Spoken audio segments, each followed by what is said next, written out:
Muy buenas tardes, tengan ustedes, queridos estudiantes. Yo soy la doctora Jenny María Ángela Chávez Rodríguez y en esta oportunidad estaremos estudiando la clasificación de los parásitos.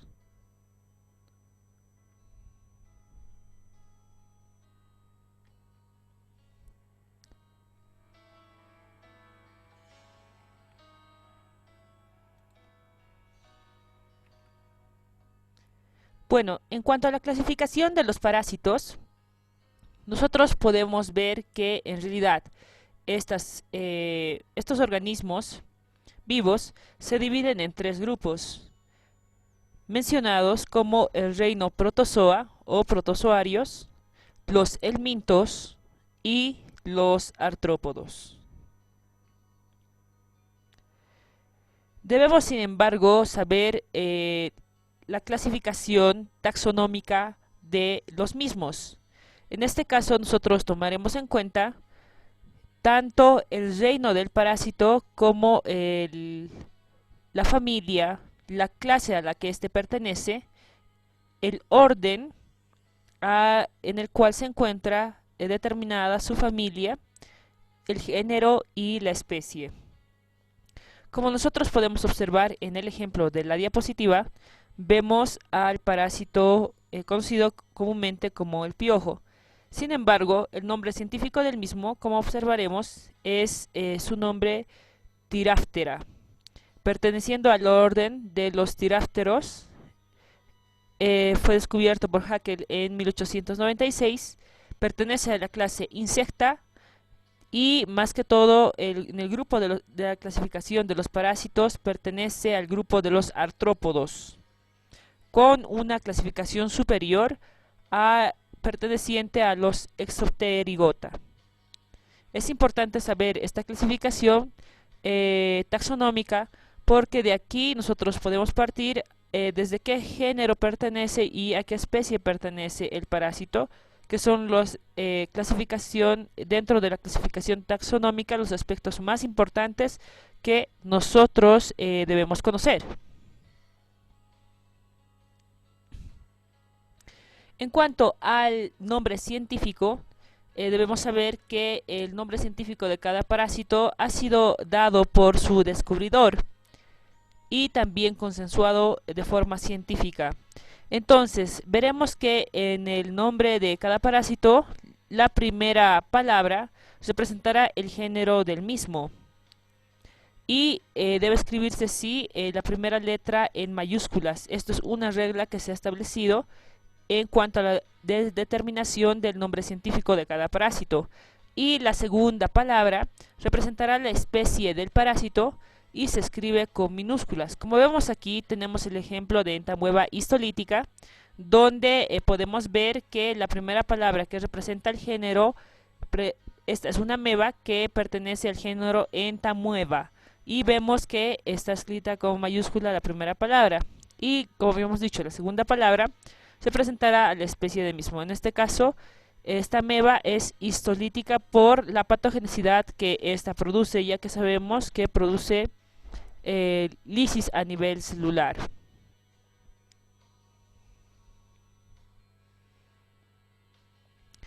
También veremos que la clasificación de los parásitos está determinada según la capacidad para producir enfermedad.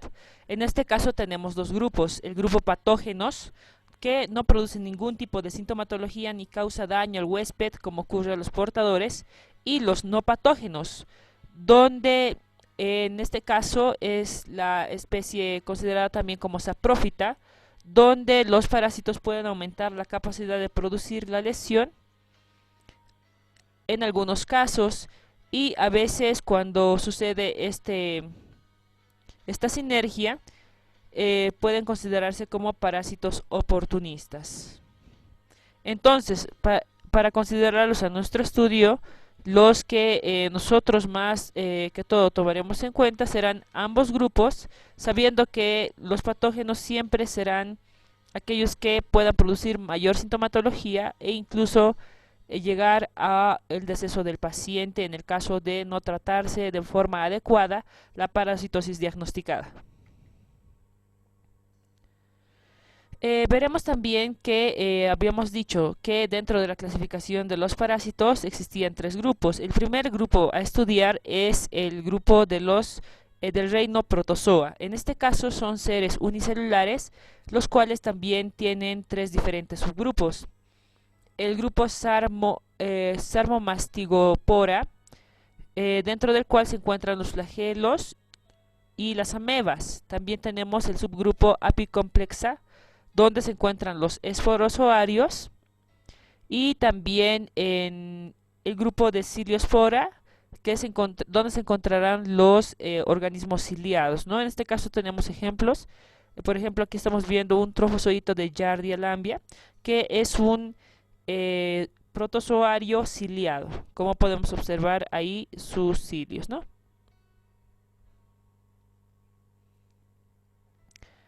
Bueno, también dentro del reino Protozoa habíamos visto el reino Sarcomastigopora, la subdivisión, y dentro de este grupo se encuentran los parásitos flagelados. Eh, Veremos de estos parásitos flagelados que son ejemplos de Intamueva fragilis y Chilomastix meslini. Vemos que en cuanto a las características de estos parásitos flagelados, presentarán uno o más flagelos, una membrana ondulante y una forma de látigo asexual. En este caso vemos que Dintamueva fragilis se considera una ameba que se ubica en el colon y que tendría una forma en realidad como dos núcleos, ¿no? De ahí viene su nombre, Dientamueva, dos núcleos que aparecen en sus ojos, y vemos que los síntomas que esta ameba podría ocasionar serían síntomas como dolor abdominal, flatulencia, diarrea, vómito, debilidad y pérdida de peso. En cambio, el Chilomastix perimorphi tiene una forma piriforme.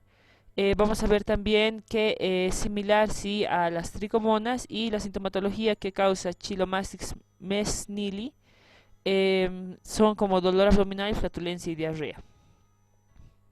Entonces, esto es un breve ejemplo de los parásitos flagelados que pertenecen al grupo Sarcomastigopora. También veremos, en este caso, eh, los parásitos flagelados que habitan en cavidades naturales, según la localización. Entonces, veremos a Tricomona vaginalis, que sabemos que es un parásito que causa una parasitosis, también considerada como una enfermedad de transmisión sexual, la cual es un trofozoito de este parásito.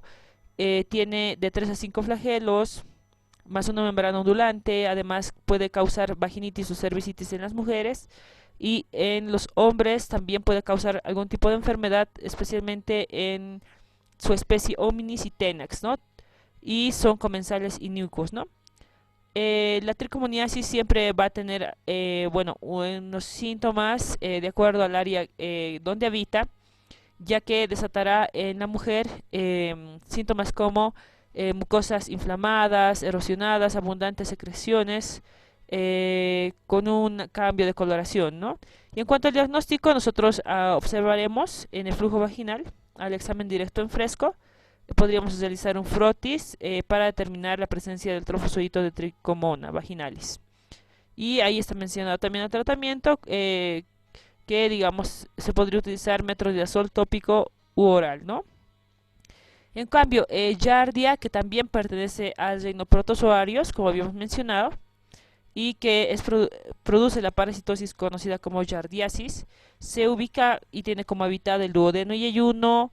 Se encontrará también sí, en el estado de quiste, y en el diagnóstico nosotros podremos observar en el comprobado histológico seriado tanto la presencia de quistes como trofozoitos.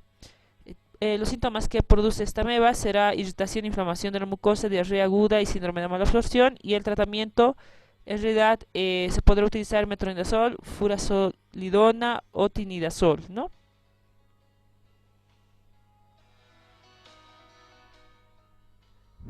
Bueno, seguimos estudiando el reino protozoario en cuestión de esta vez ya los parásitos conocidos como amebas. Y la característica de estas amebas son que tienen un desplazamiento a través de los movimientos ameboides. Entonces veremos que entamueba histolítica, que es la ameba más patógena que nosotros vamos a encontrar dentro del grupo entamueba.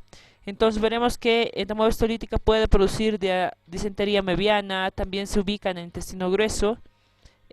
También, sin embargo, esta ameba por su alta patogenicidad, veremos que también puede invadir otros tejidos como el tejido epitelial del intestino, y podrá diseminarse por vía hematógena en el paciente, ¿no?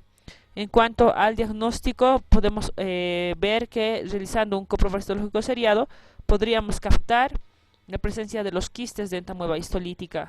En cuanto a los síntomas, el paciente puede presentar, tras una amebiasis realizada por entamueba histolítica, disentería, dolor abdominal, deshidratación, cólicos, vómito, también malestar general y pérdida del apetito y peso. En cuanto al tratamiento, se sugiere realizarlo con metronidazol o tinidazol.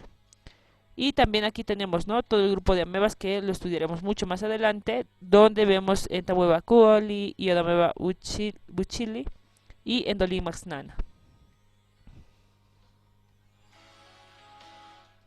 Bueno, entonces, en cuanto a el grupo en realidad de protozoos, dentro del primer grupo de estudio de la clasificación de los parásitos, vemos que también los protozoos se pueden clasificar según su movimiento. Primeramente, el primer grupo, los ciliados, que como observamos en la imagen, presentarán cilios. Tienen la capacidad, este grupo, de tener una vida libre y también una vida parasitaria, y en este caso tenemos el ejemplo del paramecio que estamos observando en la imagen. También tenemos los flagelados, que por su nombre lo indica, presentan flagelos. En este caso estamos viendo el Trypanosoma cruzi, que es aquel que parásito flagelado, ¿no? Y pertenece al grupo específicamente de los parásitos. Veremos también los rizópodos, ya, que es el tercer grupo de clasificación de los protozoos, que presentarán pseudópodos, o sea, son falsas patitas, como su nombre lo indica. También presentarán estos rizópodos una característica en su ciclo vital de tener un ciclo de vida libre y un ciclo de vida parasitario. Y correspondiente, en este grupo podríamos nombrar como ejemplo a las amebas. Y por último, el cuarto grupo, veremos a los esperozoos, que se presentan inmóviles, y pertenecen al grupo de los parásitos, y podremos observar como un ejemplo al Plasmodium, ¿no?, Vivax u ovale.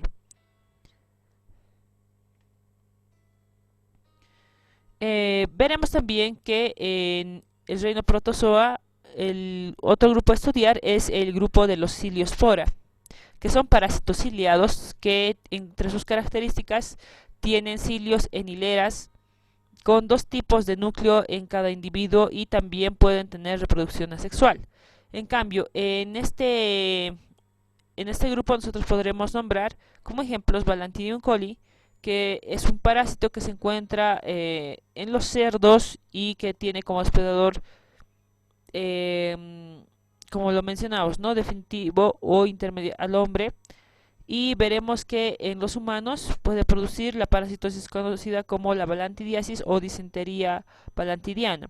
En cuanto al diagnóstico, se realiza un examen corporocitológico seriado o colonoscopía, y se puede realizar un tratamiento con metronidazol.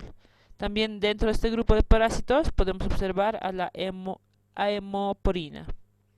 Ya, entonces en el gráfico estamos observando un quiste en un coproparasitológico de Balantidium coli.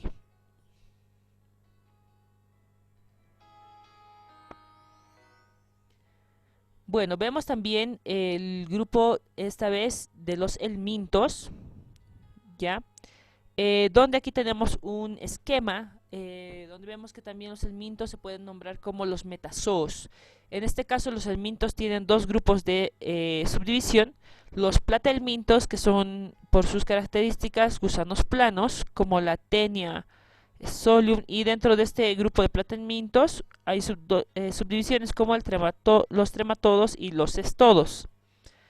Y en el grupo de metazoos, después de la subdivisión, tendríamos a los nematelmintos, que son gusanos redondos Y aquí un ejemplo que nosotros podríamos nombrar por sus características es el Ascaris lumbricoides, que son gusanos alargados cilíndricos y que pertenecen al grupo de los nematelmintos. Veremos que estos helmintos son seres pluricelulares, organismos más complejos, los cuales también habíamos dicho que se pueden subdividir en platelmintos o gusanos planos y los nematodos o gusanos redondos. Dentro de los platelmintos, como lo mencionamos, tenemos a los estodos y a los trematodos. Podemos ver también que los helmintos, en cuanto al grupo o subgrupo de los nematodos, estos tienen un cuerpo alargado cilíndrico que no se segmenta en ningún caso. Algunas son parásitos o pueden parasitar plantas. Poseen también una cavidad central llamada pseudoceloma y también presentan un aparato digestivo que consta de una boca y un ano, ¿no? Entonces, en el ejemplo que nosotros podemos observar, perteneciente a este grupo de nematodos, es el parásito de Trichuris trichuria, que por sus características nosotros vemos que tiene un cuerpo alargado, cilíndrico y no segmentado.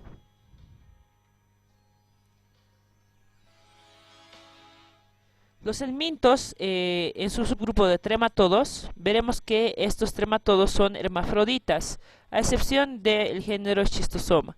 Además que presentan estos un cuerpo chato, pero indivisorio, ¿no? Cubierto con una cutícula resistente. También presentarán tubo digestivo ramificado y no presentarán ano. Y pueden habitar, ¿no? A veces en el hígado, en órganos de fijación en la cara ventral y poseen un poro genital. En este caso, el ejemplo que nosotros tenemos en la imagen, estamos viendo a una fasciola hepática, que es un trematodo aplanado y que habita en los conductos biliares o también en los conductos hepáticos. En el otro subgrupo de los helmintos estudiaremos los platelmintos o gusanos planos. En este caso podríamos mencionar de la clase Cestoda el Difilidium canino, que es conocido como la tenia del perro. Además puede llegar a parasitar al hombre por el consumo de los huevos, por el transporte de vectores mecánicos como las moscas o los piojos de perro. Y en la clase trematodo de los helmintos podemos observar que estos trematodos tienen una semejanza a una hoja de árbol. Específicamente hablaríamos de lo que es la fasciola hepática, la cual se conoce también como duela del hígado o de las ovejas por su morfología, y se enquista en los vegetales acuáticos, específicamente casi en los berros acuáticos, y una vez que el parásito llega a su etapa adulta y a su forma infectante, puede parasitar el hígado y puede madurar también en los conductos biliares, causando procesos obstructivos y la sintomatología respectiva en el paciente. Veremos que el último grupo de estudio para nuestro conocimiento es tomar en cuenta el grupo de los artrópodos. En este caso tenemos un ejemplo de los artrópodos que pertenecen al grupo de los insectos, donde tenemos al Pityurus pubis, que es considerado como el piojo o ladilla púbico, y veremos que entre los síntomas que este parásito puede ocasionar son la sensación de picazón intensa, prurito, debido a la reacción alérgica de la saliva de este parásito, y también puede dejar pequeñas marcas de color rojo o azul.